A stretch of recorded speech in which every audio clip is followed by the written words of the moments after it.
Hey everyone, I'm Joseph Mertz, the founder of Sterning Group, and welcome to our very first Higher Purpose podcast.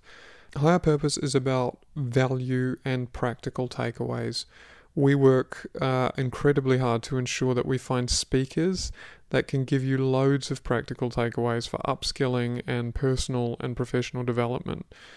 The following talk is by the wonderful Elsa Pahnke on the culture of the mind. But before we start, I'd like to say a major thank you to Elsa, Emma Egan, and any of the other Sterning folk who were involved.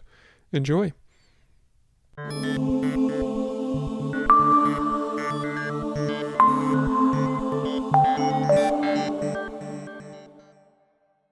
All right, guys, so as noted, thank you for coming tonight. My name is Elsa Pahnke.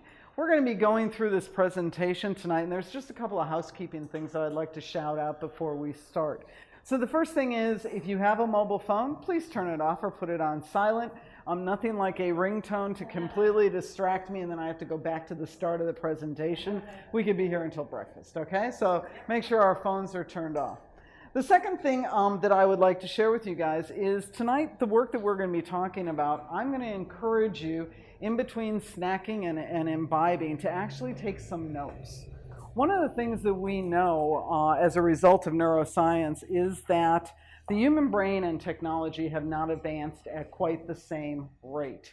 So consequently, if you're sitting there all day and you're typing away and you're typing away and you go home at the end of the day and somebody says, "What did you do?" and you go, I don't know. That's because typing, this action, does not build new neural pathways in your brain. It doesn't trigger your brain to remember anything. So if you think about the case of a court stenographer is going to a very salacious trial, and you can ask that court stenographer, "Oh, what happened today?" And they'll go, "I don't know. I was just taking in the information and typing it down, taking it in and typing it down." So if you want to have something stick in your brain, we'd like to encourage you to take notes. And in fact, we are going to be asking you at the end of the session to actually think about maybe an action plan. One or two things that you might want to do differently, more, better, maybe less of, and we're going to ask you to share those things. So taking some notes along the way is going to be really important. Also, too, I was going to not use their whiteboard because I liked everything that was on it, but I was going to say, write the stuff down, but I will go ahead and use the whiteboard. I'm incredibly flexible like that. Finally, the last thing is we are going to be recording this for a podcast. So in order for me to capture your questions, I'm not actually going to be losing my mind. You're going to ask me a question, and we do encourage questions. I'm going to be repeating that question so it can actually go into the podcast broadcast. So just so you know, you can ask whatever you want, and if it's really, really silly, I'm going to look at your name tag and I'm going to say, "So, Sarah, you're asking," just so that, you know, we think it's important that you take ownership and own these things, all right? Okay. Finally, the last caveat. Tonight we're going to be talking about things that are recent discoveries in neuroscience, positive psychology, and social sciences. When I do the research for these programs, I go to published academic journals. So everything that I'm going to be talking about has actually been vetted and done a peer review of. So it's not something that I read in New Idea last week. So recognize that everything that we're going to be talking about is actually backed up and validated by scientific study. However, we've only been studying the human brain for about the last 15 years in deep detail with the advent of neuroscience. So there's lots of things that we don't know about the brain today that we could find out tomorrow. So the landscape of information continues to grow and build. So recognize that if you hear something today, 20 days from now, that number might have adjusted because we might have found something else out, because a lot of people are investing in the idea of neuroscience and how it can actually drive what we're trying to do going forward. All right, so culture of the mind, how does it work? So here's what we know. Human existence has always been filled with challenges, opportunities. We are often forced to make decisions. Sometimes we make really good decisions. Sometimes we make decisions that are not so good. And we've been trying to figure out why human beings do what they do for a very, very long time. And with the advent of science, we've been actually able to consider how these things work and how things come together. of the things that we have to come to terms with is right now, today, we are living in what's called the information age. So some of us know data scientists. We often think, oh man, I should have been a data scientist because they have all the jobs going right now. Everything's about analysis and data scientists, right? Because information is starting to become king, as we can see with what's happening with Google and other things like Facebook. It's all about that information age. On top of that, we have other people that are recognizing that we're also experiencing what's called a VUCA world, right? So what does VUCA mean? I like acronyms. They're easy for your brain to remember, right? So VUCA stands for volatility, uncertainty, complexity, and ambiguity, which means basically, I always like to think of us as kind of like running around and walking into a wall and then bouncing off and then walking into a wall and bouncing off. Many of us would be experiencing this rapid rate of change that we've seen. And in fact, if you look at things exponentially in terms of information, about 1986, we were taking in a certain amount of information, but when we look at where we have come from 1986 to now, we have increased the amount of information that we're taking in every day to the equivalent of about 175 newspapers a day. That's how much information is bombarding our brain on a regular basis. With all that information, we are consequently creating terabytes of information. In fact, we have created 295 exabytes, which is bigger than a terabyte. We have created 295 terabytes of information. Now, these new terms are often kind of a challenge to wrap your head around. So what I'd like you to do is I'd like you just to close your eyes for a second. Promise no face painting. All right, close your eyes. I want you to visualize, if you can, every single grain of sand on planet Earth. Can you imagine how much grains, individual grains of sand, all across this planet? Great. Now multiply that by 315. That's what 295 exabytes of information looks like. Vast, huge. We almost feel overwhelmed. But here's something that'll really bring it home to us. As cool as that is, and as, you know, God knows everybody needs to keep every single thing that's ever come across their desk and hold it for posterity. But the reality is that that is less than 1% of what is held by the human DNA. Less than 1%. All of that. Now, if we go back to that grain of sand analogy, if you were to take a grain of sand and look at it underneath a neutron microscope, and it's a piece of brain, right? A piece of brain the size of a grain of sand. That grain of sand is going to hold 100,000 neurons. That's a lot in a grain, yeah? But it gets better because there's over, and let me just make sure I've got my numbers right because I always think these things are very important to get these numbers right. That works out to about 360,000 connections in that grain of sand, right? One grain of sand. That's what our brain is doing. So we are pretty darn complex. As big as the world is getting, as fast and as vast as it is, coming back down to that human level, in our heads, walking around right now, is something that we can't even comprehend all that's in it. We have about 86 billion neurons in our brain, firing continually. In fact, we think on average 50,000 thoughts a day, on average. I don't know who it was that counted that. We should give them a lollipop because that was pretty impressive. Those 50,000 thoughts fly through our brain at 471 kilometers an hour. Our brains work so fast and process information so quickly that we can actually remember something that we looked at for 13 milliseconds. That's less than a blink of an eye, and our brain will record that information. So our brain is doing a tremendous amount of work for us all the time, trying to actually make things work for us, trying to actually get us through the day, and then up again and start it all over again. So when you think about that, in this VUCA world, if our brain's doing all this stuff and there's all this activity going on, is there a point where that activity starts to affect this? Yes, it is. Here are some of the shocking stats that we know as a result of living in a VUCA world. We know that chronic stress, and who here hasn't had a day of stress? Yeah? Chronic stress reduces the size of your brain. Your brain shrinks under chronic stress. It actually gets smaller. It starts paring off parts of itself because, like when an animal or you are even wounded, you think about hypothermia, all of the goodness goes to the center and your limbs freeze. Your brain does the same thing. It starts to contract. It focuses on those core responsibilities and the interesting things like remembering how to knit or remembering what you were supposed to pick up for dinner because I think you were supposed to pick up something. Was it your turn for all of that starts to actually fade away under this pressure of being in this VUCA kind of world. Since the Victorian age, the average IQ has dropped by 1.6 point every single decade. So that means that on average, people have gotten a little bit less clever to the tune of about 13 IQ points, between 13 and 14 IQ points on average. The one that always shocks me is that our attention span. So that's something that is often fragmented in a VUCA world. We often find ourselves being torn between pillar and post, and it has had an overall effect on our brains. Our attention span in 2000 was 12 seconds. Today, it's 8 seconds. Now you might go, oh yeah, well that's only 4 seconds, and there's a lot of stuff going on.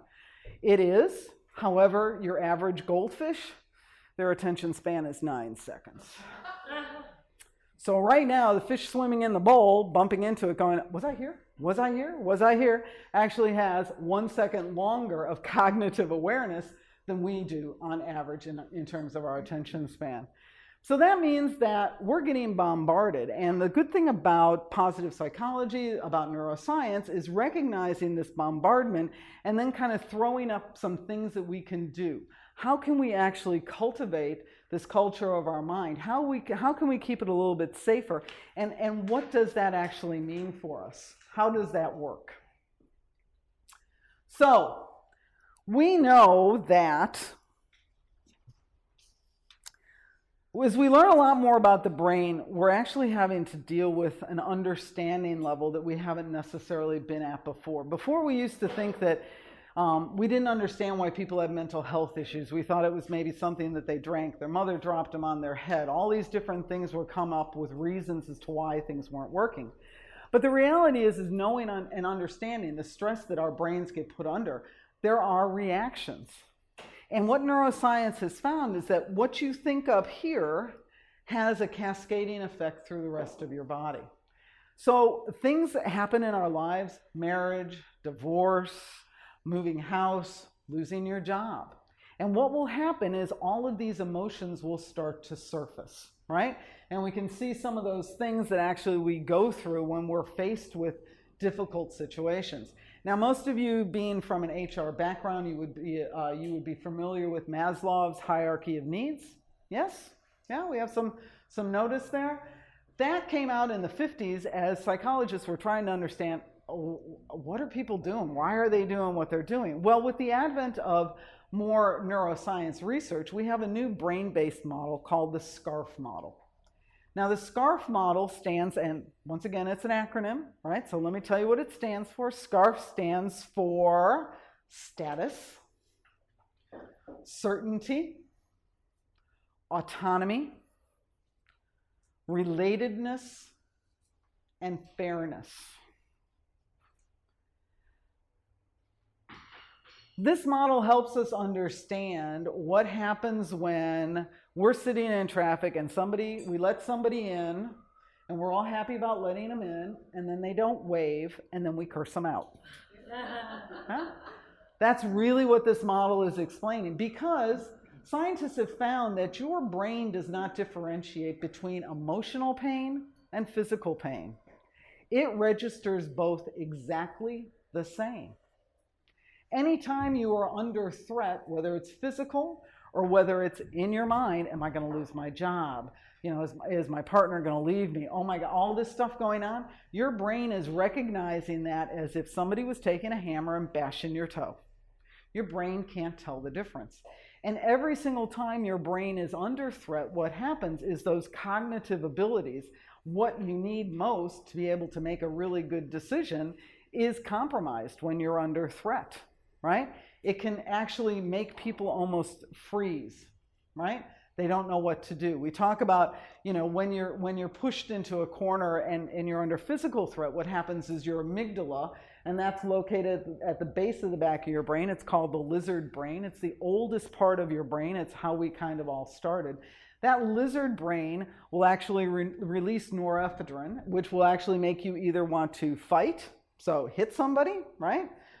Run, right? Run away, or freeze on the spot. And what they're finding is, especially in the cases of emotional stress, people have a tendency first to freeze, right? They stay put, they get lost, they get stuck where they are because they just don't know which way to turn. And this then starts to almost turn into a cycle of they don't know what to do, they feel under threat, then they don't do this and they don't do that. And people just start shrinking in themselves. Have you guys ever experienced that? Maybe with a friend or something like that, and something happens and before you know it, they just start collapsing. It's almost like a black hole. They can't really move past it, yeah? And that's because their brain is reacting, because ultimately our primal goal is to survive. And anytime we feel under threat, we will back off so that we actually can build that safety barrier and get back to where we need to be.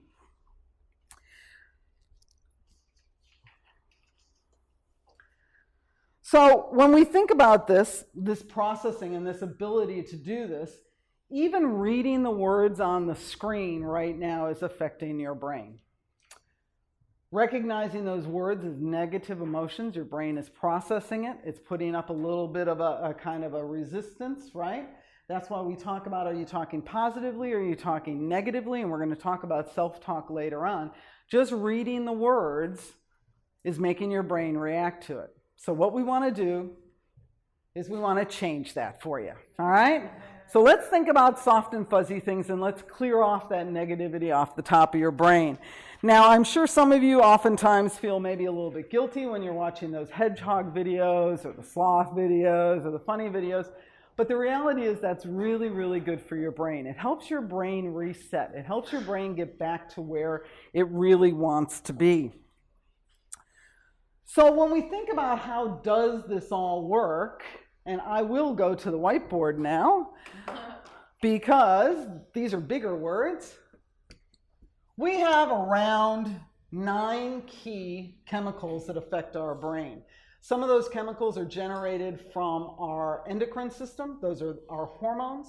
Some of the chemicals are neurotransmitters. Those are actually generated from our nervous system. The big 4 that we're going to talk about tonight, because everything that we're talking about can be directly related to one of these, right? We've got dopamine, which is known as the reward chemical. We've got oxytocin, right, which is the hug chemical. We have endorphins. Now, these are kind of cool. They are your body's answer to opioids. Your body actually produces these endorphins, and they are actually stronger than your average opioid. The problem is that most people can't produce them on demand, but your body says, hey, we need some of that stuff, so that's what we've got. And then serotonin. So these big 4 actually affect how our brain works every single day, and actions that we take will trigger these chemicals to be released, or worse, we don't do something and these chemicals start falling away, right? And we start to actually lose a little bit of structure there. So molecule, that's the one that when you cross the finish line, you meet your goal, you go, yeah, I feel great. Your body just got a hit of dopamine. When we think about oxytocin, well, you just saw your friend, you picked him up at the airport, you gave him a big hug, you haven't seen him in a while, and you go, man, this is great. That's oxytocin flowing through your system. It's the bonding. It's what draws us closer to people. And as I said, endorphins, well, how many here are runners? Do we have people that run and go through that pain barrier and then, or bicycle or whatever it is, and you're like, yeah, I feel great, I feel wonderful. That's your endorphins racing, right? So that's what we get from exercise, whatever it is. And then, of course, the serotonin. Serotonin is a little bit softer, it's a little bit more gentle, but it's the one that kind of glues some of the other chemicals together. It kind of is that rounding out kind of chemical. It makes things more, what's the word I'm thinking of? They make those chemicals more effective than they would normally be. That's what the serotonin does. So knowing that we live in a VUCA world, we can't all move to the South Coast and live in a cheese hut, right? Just won't work, won't pay the bills, right? And we can't turn things off because if we've got kids, if we've got family, we still need to be part of this. But there are steps that we can take, right? And as I mentioned earlier, we are going to ask you to come up with a couple of actions that you can take. So there might be something in this bundle that we're going to go through that you want to write down and go, yeah, I can do that. I could do that. That's really easy. I'm hoping I'm going to get you at least one easy one in the list, all right? So what can we do? Sleep. Now, I know that we are so busy that most of us, on average, do not get the required 7.68 hours of sleep a night, right? And that's only as adults. We know that children whose brains are still growing need a lot more sleep, and getting them up and sending them to school at 8:30 in the morning is actually cruel and unusual punishment, right? Because they need a lot more sleep than we do. But still, adults need a certain amount of sleep. In fact, Ariana Huffington, who ran Huffington Post, left Huffington Post because she's now on a message mission to get everybody to sleep more. But what's really interesting is when you don't sleep, once again, your brain starts doing synaptic pruning. Your brain requires you to sleep so it can flush toxins. Your brain uses sleep to actually solidify those memories. Your brain uses sleep time to do all these kind of housekeeping things, and if you don't let your brain sleep, your brain will take it out on you. Yeah? You will get physically clumsy the next day. Any kind of alcohol or anything else like that will have a stronger effect on you. That includes things like caffeine, will also have a stronger effect on you. The less sleep you get, the worse you're going to be. And your body doesn't actually work like an accountancy. Your body doesn't go, oh, well, you know, Monday to Friday, I know she only averages around, 6 hours, but I know on Sunday, it's okay, I'll get my time back. Doesn't work that way, right? This is a daily cycle, and if you break that daily cycle, you're behind the 8 ball. So get some sleep, and get some good sleep if you can possibly manage it. And try to do that as regularly as possible. Things like going to bed at the right time, cutting down the blue light at night, because we know that blue light from your laptops or your phones will actually keep you awake. It stimulates your brain. So no electronic devices. And go to bed at a reasonable period of time. That's one thing that we can do to actually help our brain survive in this world. Diet. Now, everybody knows you have to eat three veg and all those good kinds of things and nutrient foods, but our brain takes up about 25% of our nutrient load, even though it weighs only 2% of our body weight. So our brain requires a lot of juice, right? It's doing a lot of stuff, so it wants a lot of juice. How many people here have embarked on a low-fat diet? We got anybody here who's into that low-fat regime? No? That's good, because what they're finding is people that stay on a low-fat diet actually are affecting their brain, because you know what your brain likes? Brain likes fat. 25% of all the cholesterol in our body is in our brain. If you don't get enough omega-3, those signals that travel through your brain actually don't travel. So really eating a proper diet, getting a lot of different nutrients, a lot of micronutrients, is really important, and staying away from processed food and staying away from things that have a lot of salt, because salt dehydrates you, right? Now, it only takes 2% of you to register being dehydrated for your brain to start slowing down and stop functioning.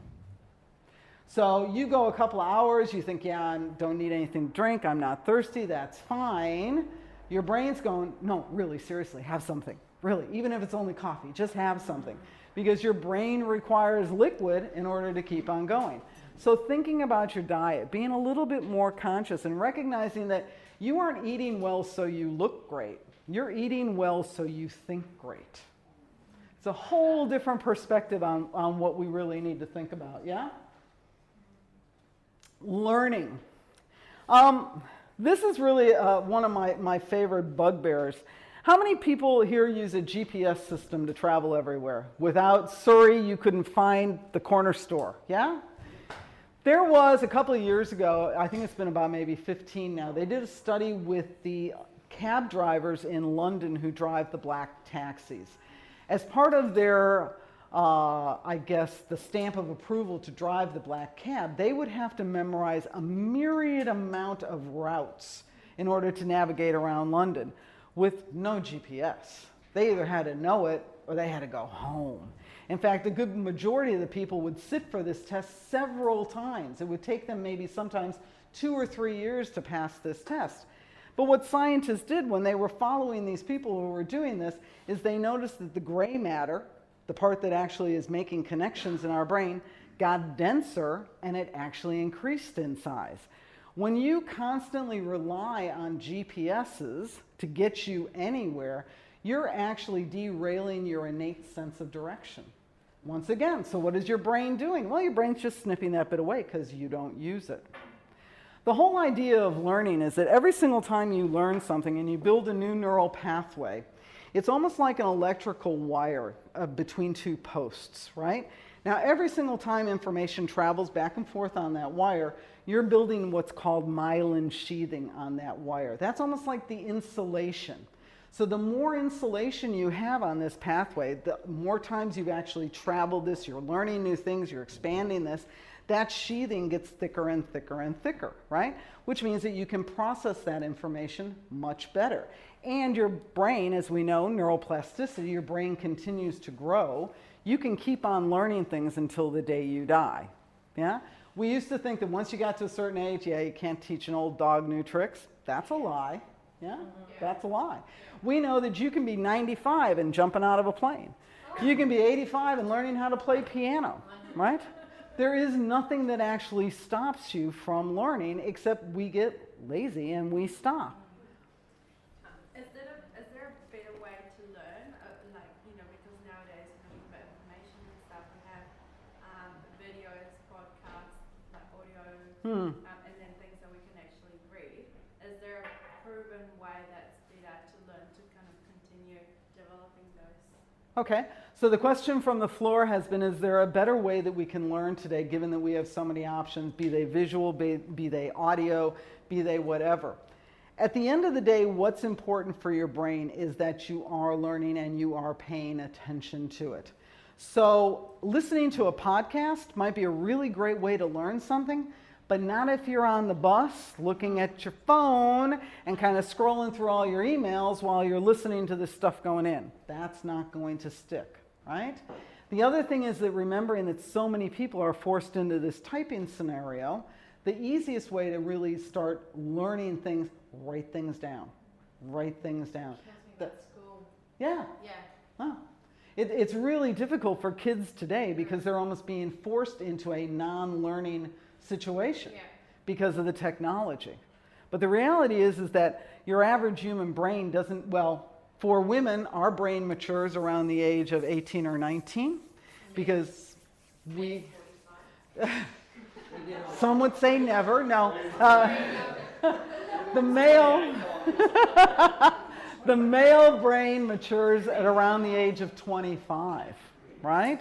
That's when you see, they stop doing burnouts, hopefully they stop tattooing their face. Those kinds of things start dropping off at around that age of 25. Until then, it's a little bit of a kind of a Ferris wheel ride sometimes. So we know that if you want to really learn something, what you have to do, it's the attention that you give to it. There used to be, for a long time, we used to think especially in organizational design, that some people are visual learners, some people are kinetic learners. Just like some people thought there was left brain and right brain. All of those things are myths. They've all been debunked now as a result of neuroscience. So there is no left brain, right brain. There is no thing that, you only use 10% of your brain. No, you don't. you're using it all the time, and you're using the whole thing, right? You can't really function on just 10%. So, I know. You are a bit of 10% working away. Isn't that just like the whole thing, like 10% is to, like Einstein said, it's to its capacity, right? Like to its capacity. Yeah. Yeah, no, unfortunately the idea that Einstein and the whole 10% wasn't no. Actually, we use the entire 100% of the brain, and there is no sense of it. In fact, if you look at Einstein specifically, the average human brain weighs about 3 pounds. His brain actually weighed 2.31. So his brain actually weighed less than your average brain, yet he was obviously very intelligent. But what they did is it was the neural density in his brain. His gray matter was a lot denser because he was constantly learning and building and growing that neural network in his brain. So that's really how that kind of goes across. So no, it's not a 10% use, and if we could only tap into the other 90%, we would all be brilliant. The news is that we're all pretty brilliant already, and just use what you've got, yeah? So in response to your question, are we kind of in line with what you were looking for? So there is no easy way out of learning. It has to be done, though, in a way that's very attentive, and you have to be actually focused on it and not lose your attention in other directions. Sure you can. So just curious, you mentioned kind of to reinforce learning, writing things down. Yep. To reinforce it. Yes. But also that we don't retain information when we're typing stuff down. I try to view writing as just a means of recording the information, of double recording it. Mm-hmm. In the same way that I would have thought a kid now who's growing up typing would maintain that information by recording the information, doubling down on a keyboard. So, but it doesn't work the same way? No, it doesn't. In fact, when they've actually looked at the brains of young students today who have actually been in a typing technology environment compared to somebody who actually had to learn things by rote and wrote things down and copied things through, once again, that density of their brains is a lot less in the youth. Their prefrontal cortex, the executive control part of their brain, is actually a lot less dense than people who actually do not rely on typing as their only form of information. If I was typing up what you're telling me now Mm-hmm. for later, I wouldn't retain that information as well as if I'm writing it down on this paper. Correct. That's really interesting. Correct. So what is a good kind of technological bridge between typing and writing are the pads, those think pads that you actually have the pen, yeah? And you write things down that way. That is kind of like your middle road because it's actually the actual physical act of this movement that triggers your brain to remember it. This doesn't trigger your brain the same way. Now, it could be that in, I don't know, people always go, things evolve, so maybe in 10 years, 15 years, it'll be different. Human brain doesn't evolve that quickly, nor does humanity. So we'd be looking at maybe 500, 600, 700 years. And by then, we'd know enough that really, why would we bother? Let's just do it the old-fashioned way. Because that old-fashioned way actually is the way that works the best, if we want to hold on to it. Now, that's not saying that if, let's say, you're, court stenographers can do all that, but they don't retain any of that information. Because you haven't triggered your brain to tell your brain that what you're doing is important. Because what you're doing is not externalizing the learning experience. That's why when we talk about kinetic learning, some people are better when they actually do it with their hands. That actually is proven to be one of the ways that is a good way to learn is if you can actually do it with your own hands. Get in there and actually physically do it, make your body move, but this doesn't trigger it. Yeah? Yes? I've got three questions. One is, what about speaking it? So writing it, I get that, because I'm very much a writer. Mm-hmm. But I'm also studying and speaking stuff now as opposed to writing it down. So does that have the same Okay. effect as to triggering the brain to remember, or was it like, I'm just doing the same problem? Let's type. Right. So you want to know if it's better to speak things out loud, Well, like, so you're going to write things? Okay. Well, you've got options now. I can write it down. Yes. Or I can speak it. So what she's just saying is like blah, blah, blah, blah, blah, in my words, and I record that for later to transcribe. That type of scenario. in the actual encoding of your brain, it still has to be triggered by the physical process of writing things down. However, for example, when I do these kinds of presentations, how I do it is I write everything out by hand. Then I take everything and I type it back in. Then I print it out. Then I read it out loud. So by actually hearing your own words spoken out loud, it does then trigger the memory cascade. But in order to trigger that memory cascade, the memory has to be laid down. So you still need to do your foundational stuff. So once you've done your foundational stuff though, so for example, before today, I think that I locked myself in a room and I read the entire presentation through about 3 or 4 times, which is why I don't necessarily have to go to my notes every 5 minutes, because I've already heard myself say it. So I've built on that step ladder of learning. So that's how we do it. Because speaking also changes how you think of things as well. It does. It does. That's why I thought maybe that's a better way, well, another way of actually remembering how it actually lands in your own brain. Right. So it works as an enhancement to the foundation.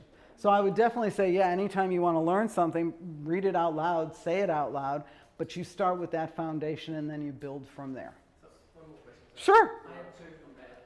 So Okay. The other one, you keep talking about the density of the brain. Yes. You talked about building those neural pathways, which I understand. But talk to me more about that, because it's like, doesn't your brain get so every 4 centimeters? Get denser and denser and denser. Well, if you can fit 1,000 or 100,000 neurons on a grain of sand, and you've got 86 billion neurons in your brain, right? What we're talking about is that your brain won't get too big. Your brain won't get too full. But what your brain does at night is when it goes through its filing and retrieval section, when it's remembering things, it will actually put things that are not maybe as prominent or don't have the same emotional kind of highlighters on it into a different filing system. So that's why you can go, oh, I used to know that person's name. What was that person's name? How do you remember it? You start visualizing them. You might think about the last time you saw them. You put them in a situation, and then your brain goes, oh, I think where you're going, I'll go and retrieve it. So what happens is it's not that your density actually will be recognized in the way that you actually retrieve your memories. What? Prioritization. Yeah, basically. Yes? I just wanted to know how is brain density measured? Is that like tissue? Yeah, it's kind of gross. They take it out of your head, they slice it open, yeah? And they actually put it under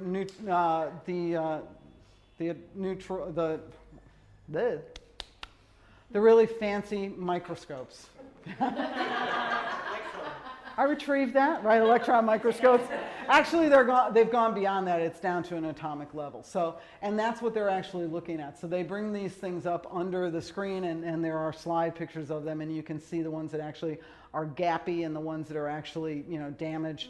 You can look at areas now of the brain with MRIs, and that's what they're doing. A lot of the work that positive psychology has done is relying on looking at MRIs, because you can see which parts of the brain light up, which is firing, how it's firing, and things like that.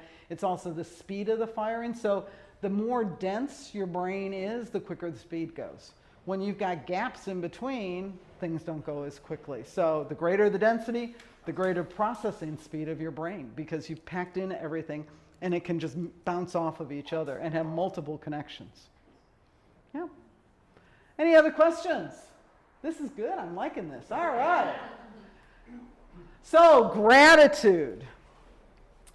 Gratitude has a profound effect on a human brain. It also has a profound effect on a human heart and a human soul.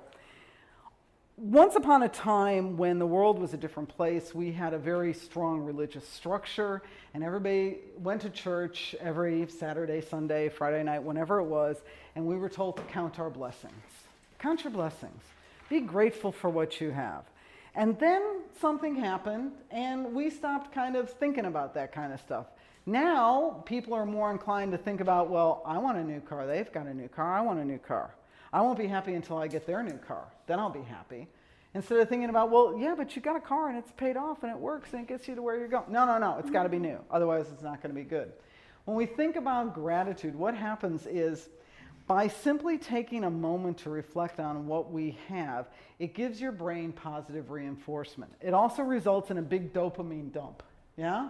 So that dopamine is what makes us feel like, oh, yeah, this is really good.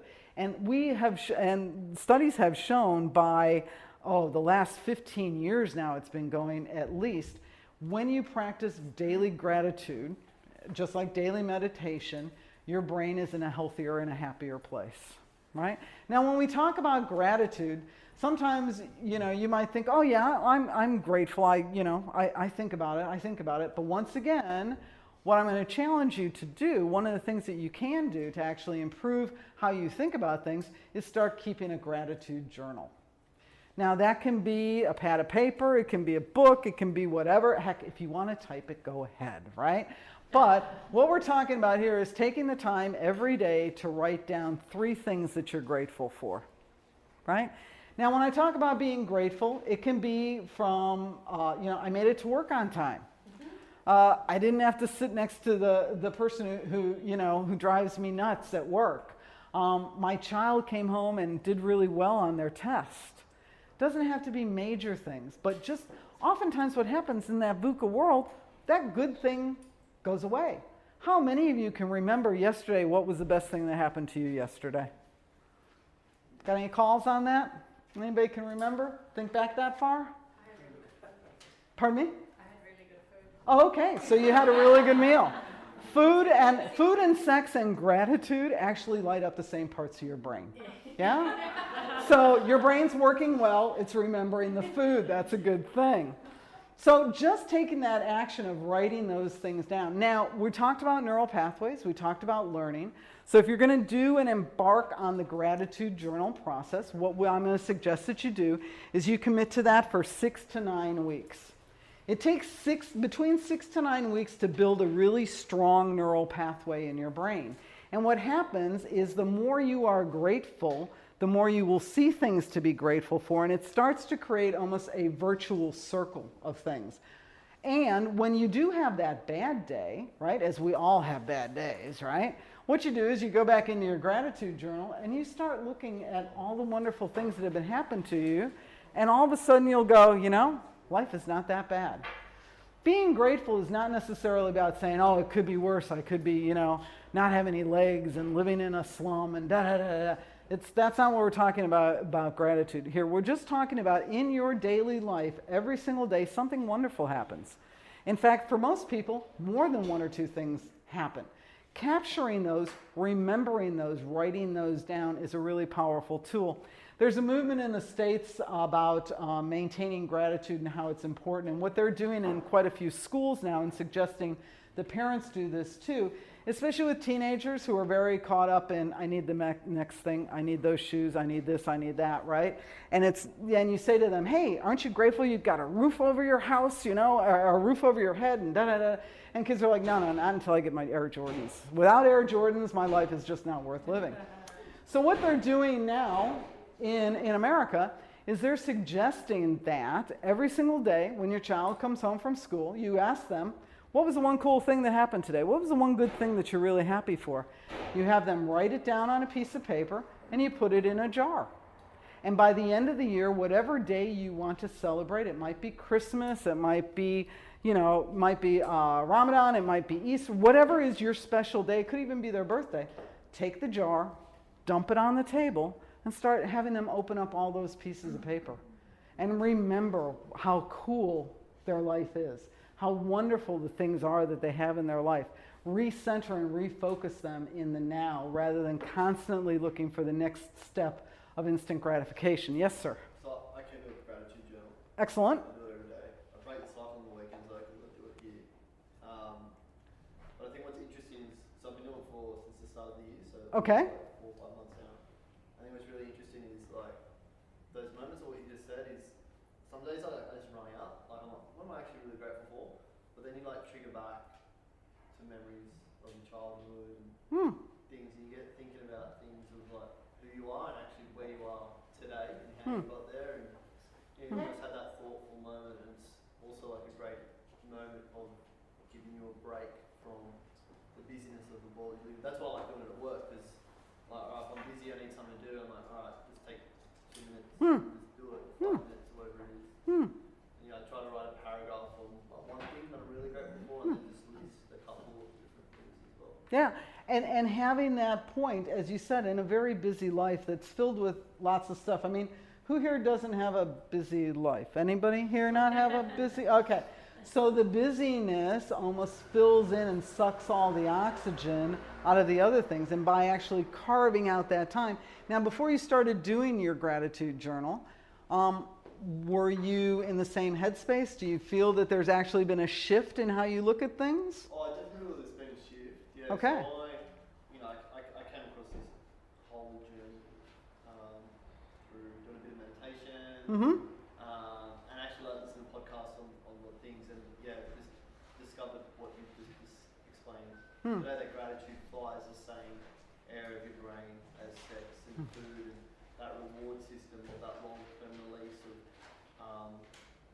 it's happiness, right? It's tapping into that area of your brain to do that, and really appreciating of what you have and who you are. So kind of like, I think if you get, the more busy you get, the more focused on what it is that you're trying to achieve, something to attain in the future, you really sort of forget about what you already have.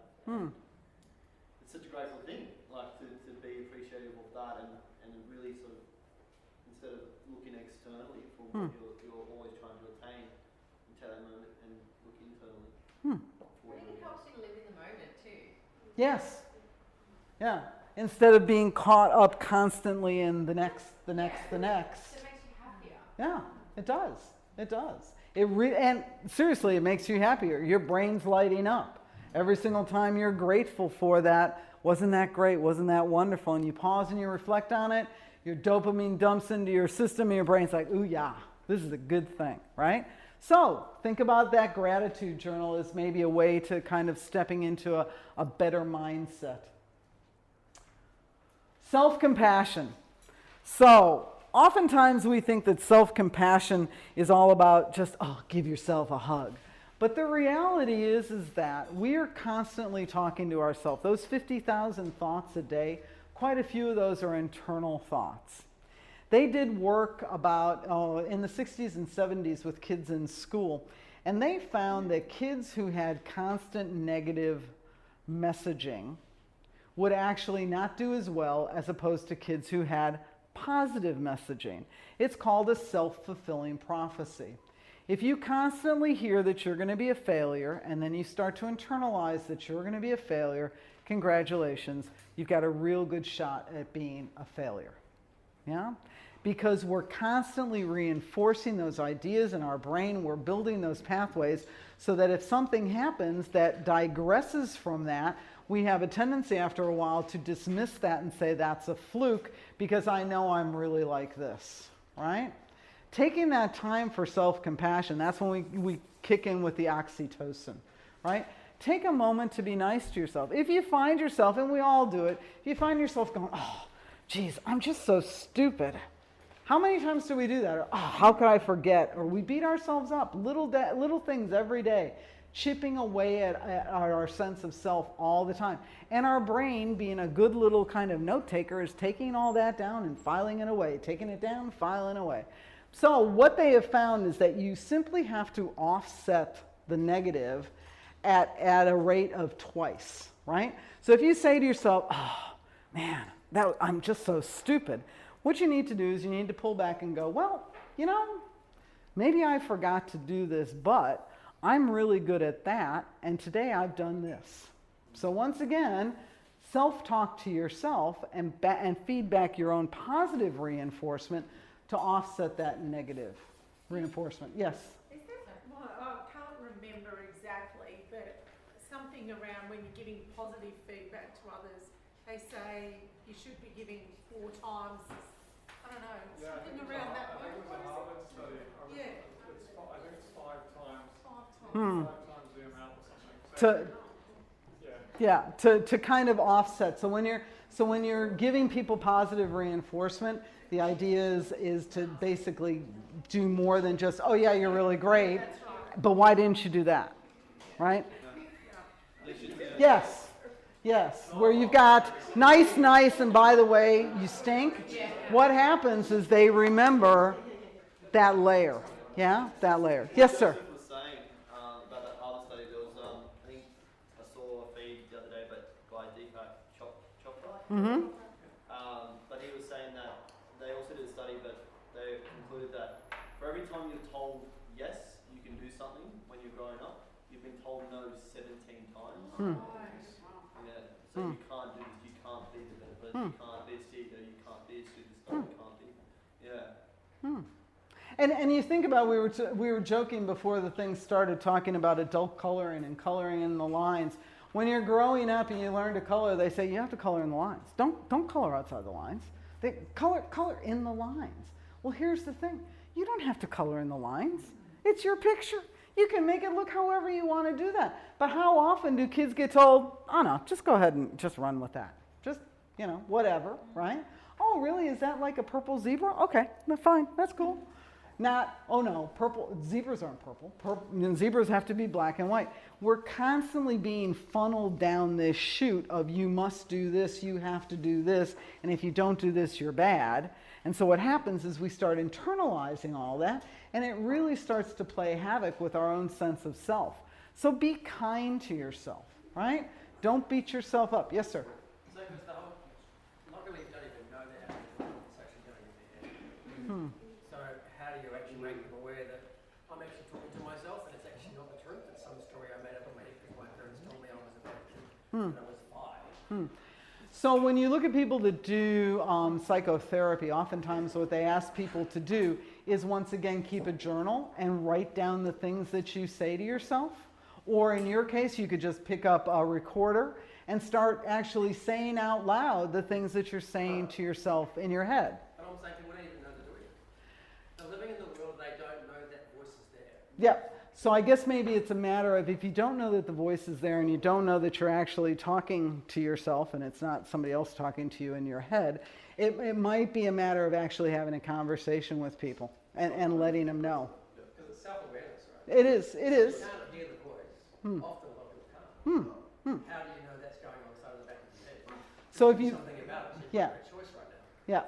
Until you're aware of it, then you can go, is this the truth? Is this bullshit? Yeah, unfortunately, a lot of people don't want to know and are caught up in that reality, right?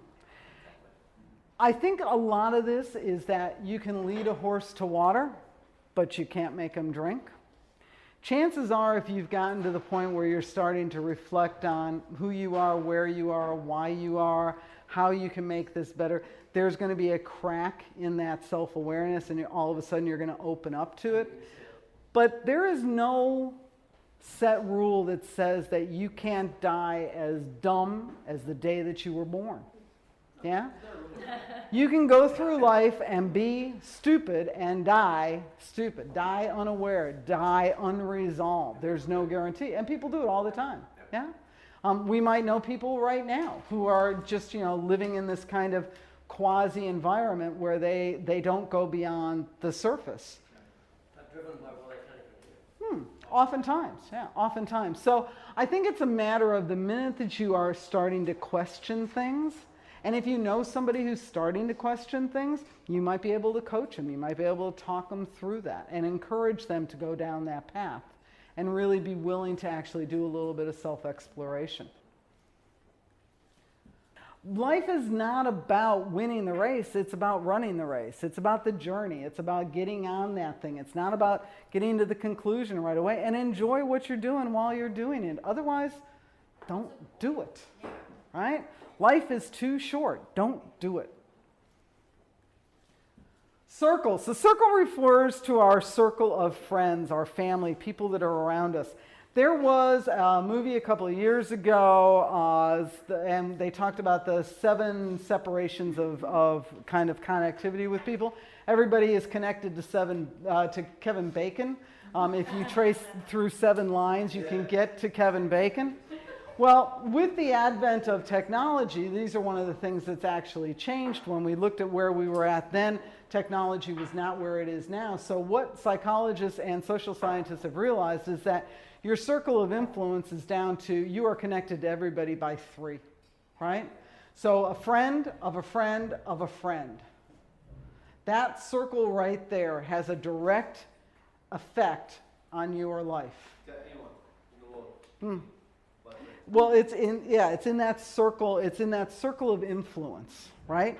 So Kevin Bacon was connectivity. I can trace my way through to him because I know somebody who knows somebody who knows somebody, right? But in terms of actual influence on your behavior, Psychologists have shown that it's a circle, the circle is only 3 rings wide. So one of the studies that they did, not necessarily one of my personal favorites, but one that they have done, is they've actually looked at people that struggle with obesity. Yeah? People that struggle with obesity, their first circle of friends will often contain people who have the same problem. But then when they actually took it out to the next circle, they found that there was a predominance of struggling with obesity in the second circle, all the way out to the third circle. Yeah? So when we think about who is it that we are spending time with, how are we picking our friends, who are we choosing to give time with, we need to think about their effect on us, right? As well as our effect on them, because it's a two-way thing, right? And that circle of friends that you keep can affect your attitude. That's why we have all the problems with troll bots. You know, everybody in this technology age lives in their own little bubble. And they read things that confirm exactly what they want to hear, and they never want to be challenged, and they never want to leave that, and everybody lives, and there's a whole other world outside of that, right? So when you think about your mental attitude, think about some of the friends that you have. Are all of those friends positive? Now, we're all going to have people in our lives, be they family, you know, hopefully not your partners, but there's going to be people in our lives that might not necessarily be what we would call a rock and roll good time. They might be a little bit on the negative side. They might be a little bit on the pessimist side, right? Once again, it's about balancing. So if you're going to spend time with a friend of yours who by the end of it you want to slit your throat, yeah? You want to, you know, just give up, shave your head and become a monk, chances are what you need to do is you need to kind of like do a little bit of a body tag and then go spend time with a friend of yours or 2 friends of yours or 3 friends of yours who are the opposite side, and balance and counterbalance it. Because unfortunately, because we are so hardwired for survival, we have a tendency to go towards the negative rather than the positive because we're always concerned about the threat to our survival. So we will gravitate and we will absorb that negativity. Have any of you ever spent time with a friend or family member and they're a bit negative and you come away and you just want to hang your head and go eat a lot of chocolate? Yeah? Or drink a lot of wine? Yes. So that can happen. So when you think about your circle of friends, make sure that the people that you're associating with, that you're going out of your way to spend your time with, are people that are going to actually support what you're doing, that aren't constantly undercutting you, that aren't constantly kind of, you know, being those negative Nellies or those crabby patches, you know, that just make you really want to kind of pull back because you will absorb their negativity. I understand that sometimes we can't get away from them, so we just need to counterbalance and do it consciously, right? Do it consciously. Finally, smiling. Well, we've got one more after this, but smiling. I love to get to smiling. So smiling is one of the coolest things that we can do. And when I say smile, I mean a real smile. So what is a real smile? A real smile is this, right? When you get this rictus muscle pulled back and you get these tiny little lines by the side of your eyes. Those are called Duchenne lines. Now, the reason that smiling is so cool is that, you know, our body is a marvelous thing. When you actually stimulate, there's an occipital nerve point behind here, and this goes into your zygomatic muscle group. When you pull this back at the same time that you're doing this, you are sending a signal to your brain, and your brain responds by doing a huge dopamine dump, right? And it gives you a little bit of endorphin, it gives you a little bit of this, a little bit of a cocktail. In fact, a really good smile, one of these, right? They're really, really, you know that it's happening. That's the equivalent happiness of 2,000 chocolate bars. It is, honestly, and so less calorific. So less calorific, right? But the thing is we often don't want to smile. In fact, studies have shown, and I am not being in judgment here, but people that get Botox, yeah, actually suffer a higher rate of depression. So they look great. They feel really crummy. But they look great, but they feel crummy. Because without this triggering by this part and this part, nothing happens. Now, the other cool thing about our body and our brain, the way that it works, is our brain is not sitting there going, yeah, Elsa, you're just smiling because it's a demo, right? I'm not giving you any good juice. No, it's fake. I know that you're just doing it because you have to do it. No, Your body has no kind of judgment in this. You pull your muscle back, you tweak your eyes because you're smiling, and your body goes, endorphins, dopamine, boom, boom, boom. So here's the thing. If you're having a really bad day, go into the bathroom, look at yourself in the mirror, crack yourself up. Yeah? Just crack yourself up, because your brain will go, oh, okay, I'm smiling. Here's some good stuff. Your brain doesn't sit there and go, no, no, no, it's not real. Your brain goes, oh, all the pieces came together. Now I do my bit. And by the time you've actually done that, you're actually going to feel better. The other cool thing about smiling, highly contagious. How many of you have actually had a situation where, you know, you've been doing something and all of a sudden somebody will come up to you and go, hey, how you doing? And you're like, oh, yeah, I'm okay. I wasn't really, but now that you're smiling, I'm smiling. This is part of our human interaction. It's part of us being social creatures. So smiling is a really good way to kind of trigger that connection with other people. But every single time we do it, you're going to end up feeling better about yourself. And like, it doesn't cost 2,000, you know, chocolate bars to actually do it. We can do it any time of the day, all the time, and you can just self-medicate. That's why, you know, I have days when I just need to self-medicate, and you can't really drink wine at your desk, so I go into the bathroom. You know, I do a couple of, you know, power poses and give myself a little bit of a grin. Laughing, I can't even get started on that. That's so good for you. So whenever you can actually have a joke, have a laugh, you had a bad day at work, don't go home and watch, you know, Schindler's List. Don't do that, right? You need to watch something where, you know, the girl gets the guy, or the dog lives, or whatever it is. Watch something uplifting, have a little bit of a giggle, because it will actually lighten your load. And then finally, the last thing that I want to actually call out is the idea of helping others. Helping others makes our brain very, very happy. Not only does it light up the food center and the sex center, it lights up centers that they don't even know what it's doing now. But when you look at a brain under an MRI of somebody who's actually into volunteering, they're doing a lot of stuff, their brain looks like a rainbow of joy happening all at once. And this comes down to the basic fundamental. For a long time, people talked about the selfish gene. We were all, you know, it's all about, you know, taking care of yourself and getting ahead and da-da-da-da. And didn't Darwin say survival of the fittest? And remember, well, first off, Darwin never talked about survival of the fittest. That was some other guy who read his work. What Darwin actually talked about was that the most successful people are people that work in conjunction with other people, that actually help each other, that they form a society where they look after each other. Those are actually the most successful, because when you think about it, if you're in a society where everybody looks after each other, you don't have, you know, people lying on the street or people getting damaged or all these other kinds of things, everybody's looking after each other.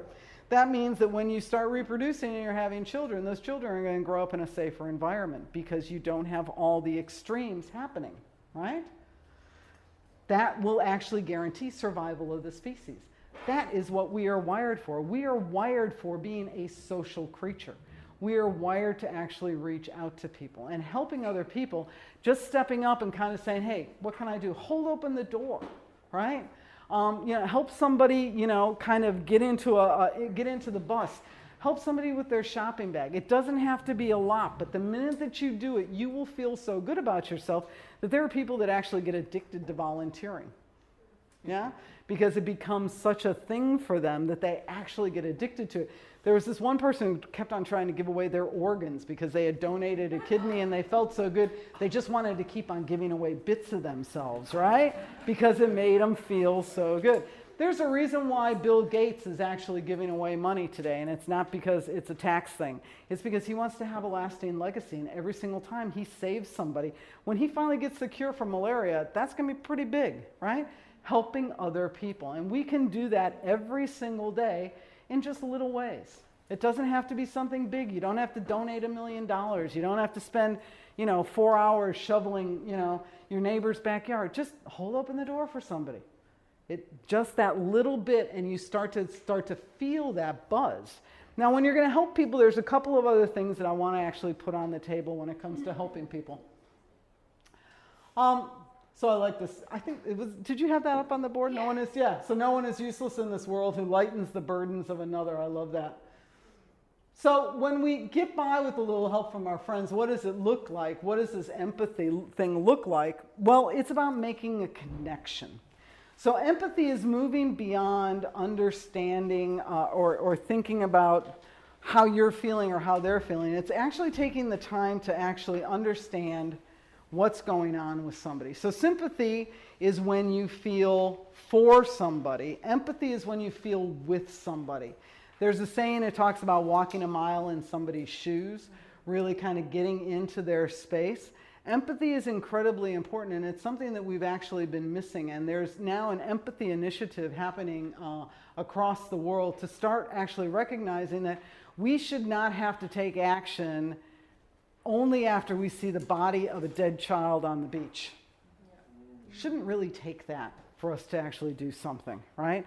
And actually having that empathy, understanding that the people that are fleeing these countries are not fleeing because they want to have a life filled with McDonald's and Air Jordans. They actually want to have a life that means that they can actually live and their kids can live, right? So it's about taking that time and understanding what empathy is really trying to drive and really understanding that. I started on the empathy journey because my niece works for the Cleveland Clinic.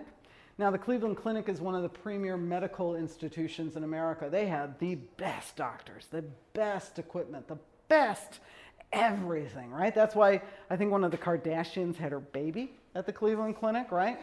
But when the Cleveland Clinic was looking at its rates of recovery and comparing it to some of the public hospitals across the country, the one that they used in this case was Cook County in Chicago, which is like, shooting central. So they're constantly getting, really, really bad things happening in Cook County. The people in Cook County were recovering quicker and faster than the people in the Cleveland Clinic. So what they had to do is they had to do a little bit of some soul searching. They looked at how they were actually treating patients. And what they realized is that they had started treating patients like their disease rather than the person, right?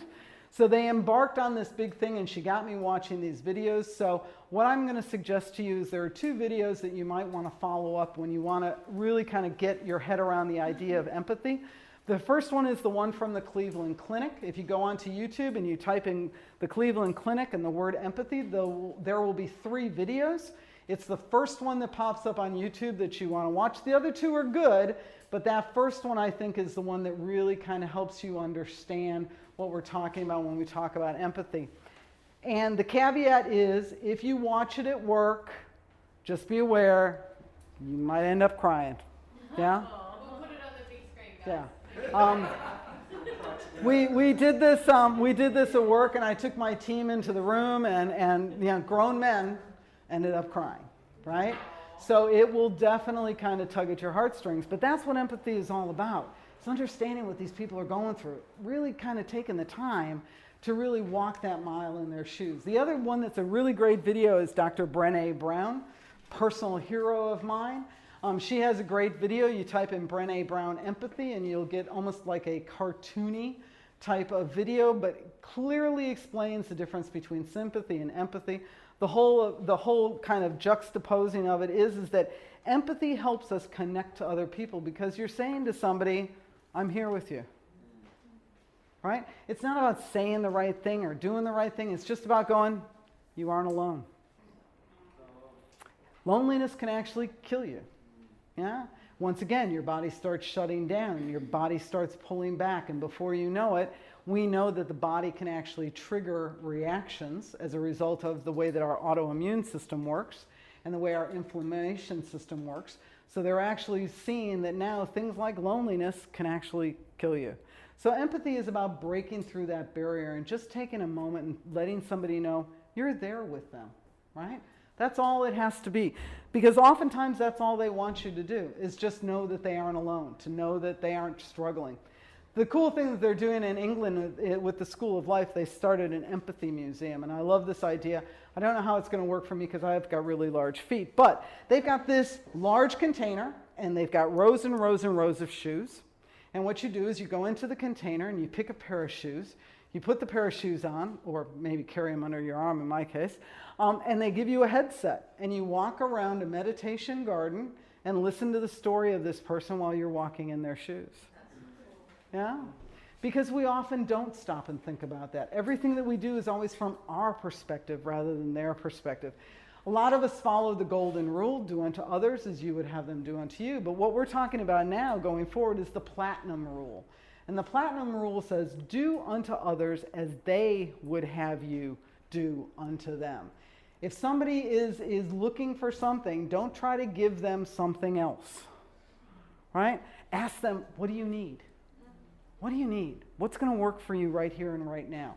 Rather than going, oh, here, take this. Maybe that's not what they need. Right? But if you stop and you ask them, what can I do for you? What can I do to help? What do you need right now? And actually deliver to that, that is where you're actually looking at that platinum rule. That's when you're really making a difference in people's lives. Yeah? My favorite saying in the world, Maya Angelou, she was a poet laureate of America. People will forget what you said. People will forget what you did, but they're never going to forget how you made them feel. Let's do a little quick exercise now. I want you to close your eyes. I want you to think back to when you were in school. I want you to picture somebody who made your life difficult. Could have been your mom, could have been your coach, could have been a teacher. Picture that person. You got them? You can see them, sense that maybe? Yeah? Open up your eyes. We're going to refresh our brain here. Close your eyes again. Now I want you to think back when you were in school of somebody who made your life wonderful. That bestie who was always there for you, that teacher that encouraged you, that coach that stayed after to actually help you get better. Got that person? Yeah? All right, open up your eyes. To remember the negative person, 2.5 seconds. To remember the positive person, 8 to 10 seconds. We focus on those negatives, they come back to us and they slam us every single time. So do you want to be somebody's worst memory? Because they will remember you. Or do you want to be somebody's best memory? Might take them a while, but they'll eventually remember you, right? Better that than, oh yeah, I know who that jerk was. Yeah, I can still picture them. I even know what they were wearing on the day, right? Because that threat loads in our brain. It's all about that survival thing. Listening. So, the other thing that we need to do if we're looking at helping other people is we need to listen, and I mean really listen. There's a difference between hearing and listening. Hearing is what happens when the sound wave comes through the air, hits your ear, goes in and vibrates your eardrum. That's simply a physiological thing. We just kind of do it. We hear stuff, right? For the most part. Listening, actually you have to engage your brain, right? You have to be focused. You actually have to take that sound and interpret it and put meaning around it and then put context about it, right? I want you now, once again, let's do another exercise because it's always good to reflect on this. Close your eyes. I want you to think about the last time you felt like you were really listened to. Somebody actually took the time to really, really listen to you. Now what I want you to do is I want you to write down 3 words. How did that make you feel? When somebody took the time to really, really listen to you, how did that make you feel? A couple of words. 3 words at the most.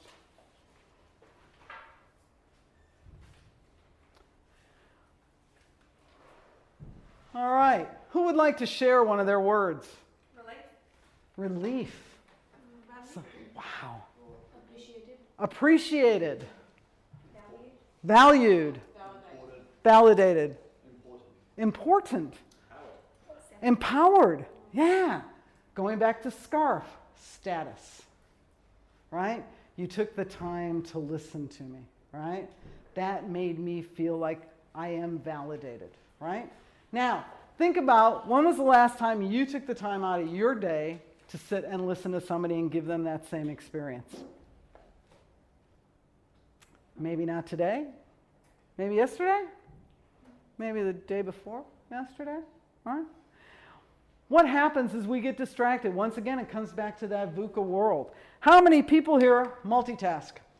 Go ahead, raise your hand. You'll feel better admitting to it, all right? Because this is when I get to say, nobody can multitask. Not women, right? Took it as a personal affront, yeah? Because women were supposed to be great at multitasking.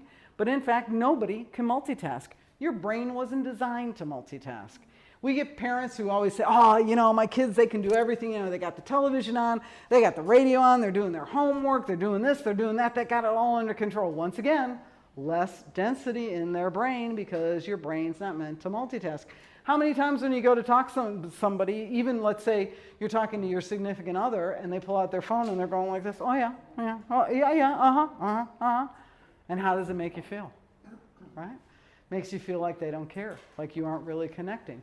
So if you're going to listen to somebody, get rid of the distractions, right? You want to help somebody. Sometimes how you can help somebody is by taking time out to listen because you get that relief just because you know that somebody's listened to you. But that doesn't mean that you can listen and do 42 other things at the same time. You need to stop. You need to get in a quiet space. You need to be quiet, park your own stuff, and just listen and just be there for somebody. It can make sometimes the biggest difference. Suicide hotlines, perfect example, right? Those are people who they are at their end of their rope. What do? They pick up the phone, and the person on the other end of the phone is not sitting there playing basketball bingo in the background on the screen, right? That person's not sitting there, you know, knitting or doing something else. That person is there in the moment with that person, giving them that connection, listening and taking the time to listen. Doesn't take a lot of effort. What it does take is a certain amount of commitment and a certain amount of time. Yeah, you know it works for you. What I would suggest is it works for other people. And once again, helping other people makes you feel better. You actually take the time to listen to somebody and you come away and they go, thanks, that really made a difference to me. How do you feel? Feel pretty good, huh? And you think, yeah, but I didn't really do much. I just kind of like sat there. I didn't really like give you my opinion or come up with an answer to all your questions. Yeah, that isn't what I wanted, but you just sat there and you listened. You stay out of judgment, right? The whole thing about empathy, you stay out of judgment. You just kind of go, okay, talk to me. I'm here to listen. That's what I'm here to do. And that can also make a really big difference, not only for the other people in your life, but also for your own headspace. It really, really makes you feel empowered, and it makes you appreciate that you are part of a bigger picture. I think that's, you know, you're talking about listening, and I think as a manager or a mum or a partner or a human, anybody else, you want to solve the problem. Of course. Of So course. it's hard to sit back and just really listen without thinking about, okay, how can I make this better for you? Yeah. And what I often say to people is, imagine the last time, you know, you wanted to actually talk to somebody. I love my partner. He's a wonderful man. Been together for a long time. But I'll say something to him and he's like, okay, well you just do this and you do, and I'm like, seriously, dude, just back down, right? Just step back down. I don't want you to fix my problem. I just want to vent, right? And sometimes people just need to vent. Kids need to vent. It isn't something that, oh, the minute you're an adult now you need to vent. No, there are 6-year-old kids that are struggling, right? And sometimes they just need to vent. And by you listening to them and giving them that connectivity and reinforcing that, you are making not only their brains light up, but your brain is lighting up because you're actually forming that intense social bond. And it's not about fixing things, because sometimes things can't be fixed. Also, too, sometimes you have to find your own way to fix things. And sometimes by venting and talking out loud, as we've talked about before, talking out loud, you can sometimes work out what it is that you want to do. But it always helps if there's somebody else in the room. Otherwise, we're all like sitting in the room talking to ourselves out loud, which is, I guess, okay, but it's not really the ideal situation, right? So thinking about that, right? Just taking the time to really, really listen. It's like a scenario. Go and talk to them about you've got nobody else. Yeah, go and talk to didn't he talk to a basketball, the guy on the island? Yeah? Tom Hanks talked to the basketball, right? Wilson, because he had to feel that connection. The most basic of all human needs is the need to understand and be understood. And the best way to understand people is just to listen to them. Stay out of judgment. Stay out of kind of going, oh, you know, and if you find yourself wanting to interject, right, and you feel like you just need to throw something in there, Pad of paper and a pen, write it down. Just keep listening, write it down. A lot of people listen to respond as opposed to just to listen. Yeah. So listen to how I'm going to say something, just like trying to fix something. But obviously, like, I have an opinion, so I'm going to tell you my opinion as opposed to hearing what they have to say. Yeah. And really, at the end of the day, while your opinion might be valid to them, it might not actually be what they're really needing. It does. You've got something going on in your head as opposed to hearing what's Constantly. Yeah, constantly running in your head. I just want to, yeah. So once again, it's a wonderful thing. Write it down. A lot of the time Write you it can down. actually see people that are waiting for their turn to speak instead of listening. Oh. And you know that they've stopped listening because all they're doing is they're running their own response through their head. what am I going to say next? Yeah, yeah. I need to get in. I need to make my point. I'm going to look wonderful. That's not listening. That's actually kind of playing racquetball. You know, you're kind of like bouncing stuff off of each other, trying to score points. That's not what listening is about. Yeah? Any other questions? We good? All right. Now, the other part that comes in with empathy is the sense that you can actually trust somebody. Trust is something that in this day and age has been fragmented. It's something that we've kind of lost an ability to do in a lot of cases. People lie to us. People do the wrong thing. We never trust them again. They break trust, right? Trust starts pretty simply with this, standing up and taking ownership. So when we talk about listening to somebody, how do we actually engender trust? We don't want to interject. We do just want to listen. We do sit there and do what we need to do. We take ownership for, I am the listener, you are the talker. My role as the listener is to listen. That's what I'm supposed to be doing. I'm taking ownership, stepping up to the plate, or because we're in Australia, stepping up to the crease as it works better. But really actually taking ownership and saying, I'm going to do this. I'm going to do what I say I'm going to do. You want to help somebody, you want to do what you actually keep your word, keep your promise. And if you can't keep your promise, don't make it. Right? Oftentimes, you know, people look at you and they're like, tell me that it's going to be okay, right? You want to tell me, I need to hear that. You need to say, well, I don't know that I can tell you that. That's not what I can tell you. But what I will tell you is I'm going to be here for you. Regardless of what happens, I'm here. We're in this together. I'm taking ownership. I'm here with you. So really understanding that importance of actually stepping up to the plate and taking ownership for things. Because who here likes blame shifters? Anybody here like people that never take ownership? So they're late, but it's never their fault. They didn't sleep in. Their alarm didn't go off. Or there was a solar flare. Or the trains got too busy. Yeah. Or what, my new favorite blame shifting, and this will probably indicate who I really am, Ambien does not make you a racist. And by taking Ambien, it doesn't make you tweet horrible, nasty things to other human beings. Own it. If you're a racist, you're a racist. Own it. But don't blame it on something else. Right? Take responsibility. Be accountable for who you are. You've made that choice. Once you've made the choice, own it. Right? Something yesterday. It's that in her defence, it's hard to tell which is the racism that's going to get you boosted up the show and which is the one that will get you to be president. Who said that? Some guy on Twitter. And in all honesty, it's so embarrassing. Don't mention the president. Yeah, don't mention it. It's like don't mention the war, don't mention Trump. Doesn't this relate back to your really early comment about some people will just always be dumb? Like they'll just Huh. And you know, there are people that we cannot save them from themselves. You know, all we can do is strengthen ourselves, strengthen our community, so that when they throw things at the wall, they aren't throwing things at a paper wall. They're trying to throw a paper airplane at a brick wall. And what happens? Falls down and you go, oh, gee, how did that work for you? Okay, got to move on, right? So that's how we actually defeat those naysayers, those people that are trying to undermine what we know makes sense on this planet for everybody, right? We have to be in defense of that rather than trying to change them. We just need to strengthen those borders. We need to strengthen what it is that we do and know that what we're doing is for the better.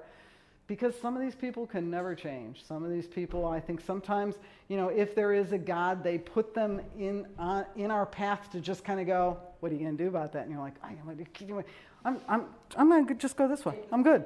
Yeah, because they make you crazy, right? So taking ownership, stepping up to the plate really builds trust.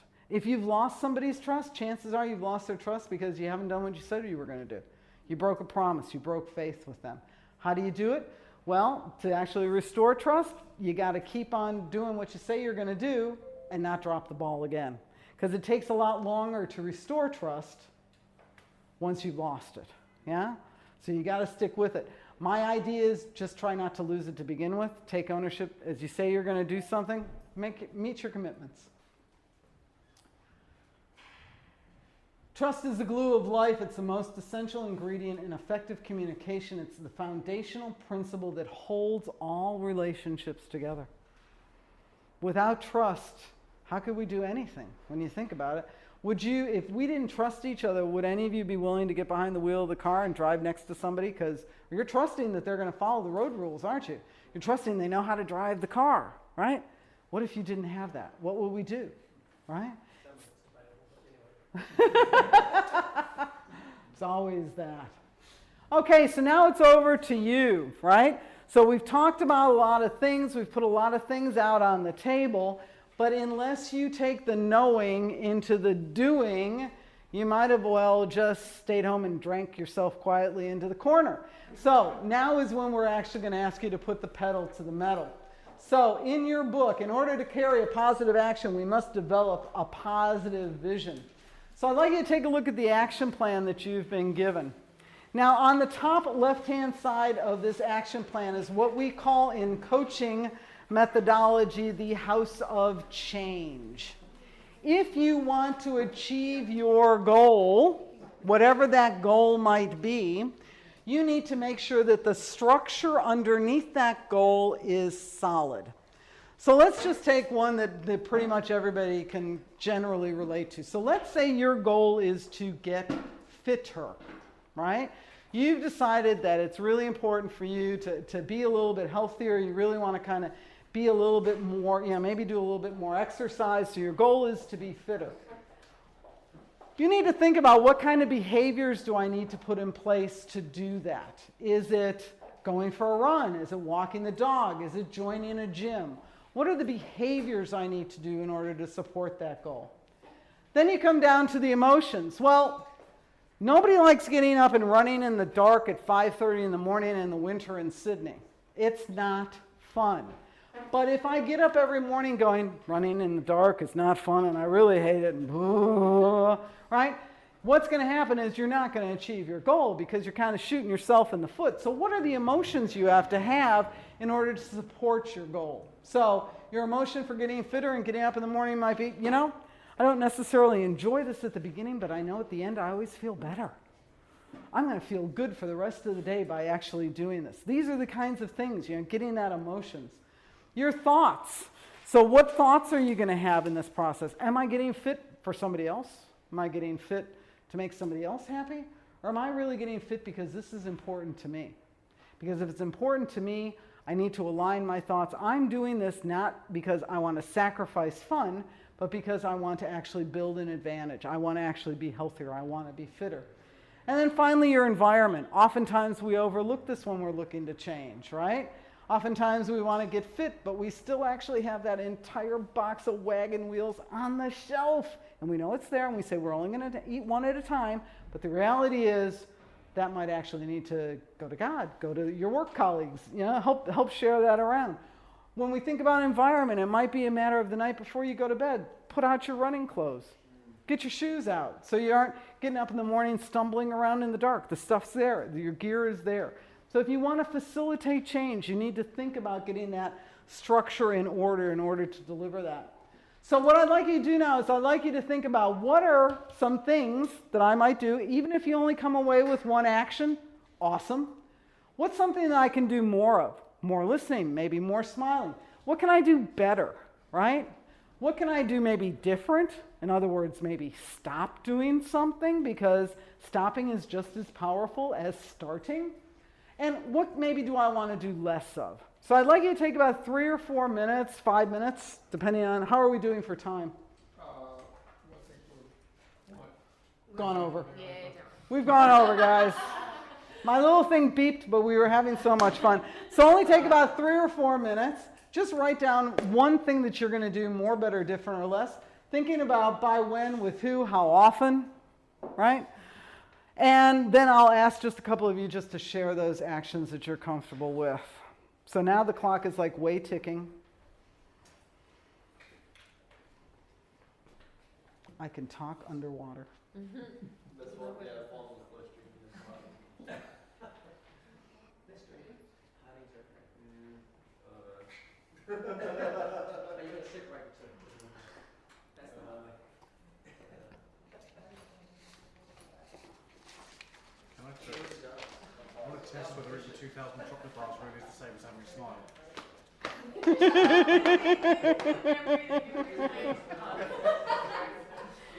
How many Tim Tams do I need to eat? Did you hear how learning actually makes your brain denser and makes you think faster? I can't open my head. All I remember is smiling, 2,000 chocolate bars. 2,000 Tim Tams. Huh? Well, you know, dark chocolate does actually trigger the release of dopamine in your system. So emotions, it's going to be fun to start with. It's probably going to be pretty grim towards the end. The environment's going to need lots of buckets around, I suppose. Oh, God. I think of that guy in the Monty Python thing, one little wafer. Have one teeny little wafer. Yes? All right, so we've got some good, I think, energy in the room. Who is willing to share one of their actions with us? Yes, ma'am. I'm going to listen more, better. I'm going to eat well to think great. Different is gratitude and less multitasking. Nice. And when are you going to start all of this? Tomorrow. Excellent. Excellent. It's always good when we action plan. Do it now, because if you say, I'm going to start next week, yeah, no, you won't, right? No, you won't, right? So starting tomorrow, excellent. Who else can we get to share? Come on. So, I did a similar thing. Mm-hmm. So, I wanted to be a better surfer.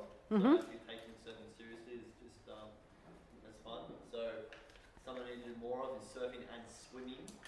So, swimming was the main thing I need to do more of. What I need to do better was when I was in those moments was focus on my strokes when I'm swimming, breathing, and I'm doing burpees as well, which is like a.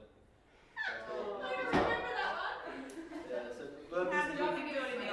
Burpees is jumping up on the board. From pop-ups and stuff. Yeah. Exactly. Pop-ups. Everyone hates burpees, right? Yeah. We should Especially when you do it on the sand and you're up and you're down and you're up and you're just like, really? Seriously? Yeah. Different is eating and sleeping, so I had to change my diet and sleep better, and then less was drinking and partying. Awesome. Although partying's always fun because it makes you laugh and you smile. Yeah, I think we're just changing the mindset of what partying actually is. Oh, okay. Partying Right. is not alcohol. Partying alcohol is alcohol. It goes with partying.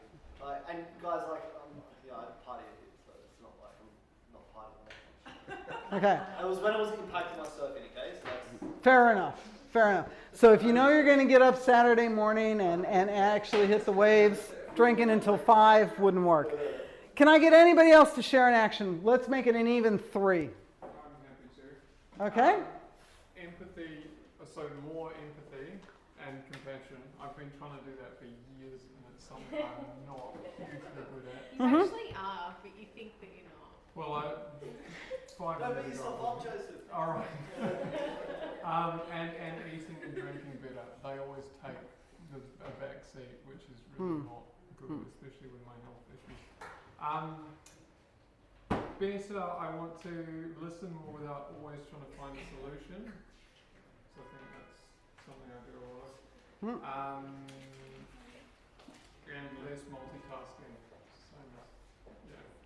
Good. Less multitasking is a start. You need to move to no multitasking because remember, nobody can multitask. So somewhere you're cheating, something isn't being done correctly. You're putting your brain under stress. The other thing that happens when your brain gets put under a lot of stress is instead of creating great tissue matter, it will create white tissue matter. Now, white tissue is basically this fibrous, meshy stuff that actually does nothing. It's like it fills your brain up with like nothing white stuff. And that happens when your brain is under stress. The quickest way to stress, multitask, because you can't do any of it well. That saying you were talking about, which is a good way to do something well. Yeah. I think it's hard as recruiters because there's so many competing priorities too. Deadlines. It can be tough. All right, guys, anything else? Any other questions, comments, concerns? How about organizations? How do you, so we're talking about the individual. Mm-hmm. So how do you change culture if the culture is not set from the top? There's so much you can change, so you can change individuals' attitudes. I think one of the things that we often overlook in history is that we often think that the only way that change happens is it happens from the top.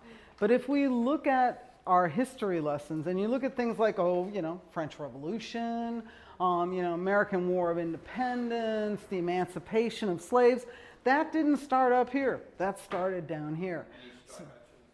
Yeah, if you want to change an organizational culture, what you start with yourself. Yeah? Once you change yourself and you start building that circle around you, before you know it, your influence will start radiating out. So when I started teaching positive psychology at the Commonwealth Bank, they already thought I was crazy. Then they knew I was absolutely nuts. But here's the thing. It, for a long time, worked. And they would come to me and go, I don't understand. This isn't supposed to be how the way things are because we're a bank. And I'm like, no, before you were a bank, you were a person. Go back to that humanity and work out from there. And that's, I think, what I would actually ask each of you to do. Start with your own humanity, work on that, and I guarantee you're going to be able to move mountains once you actually move yourself. So thank you very much for your time.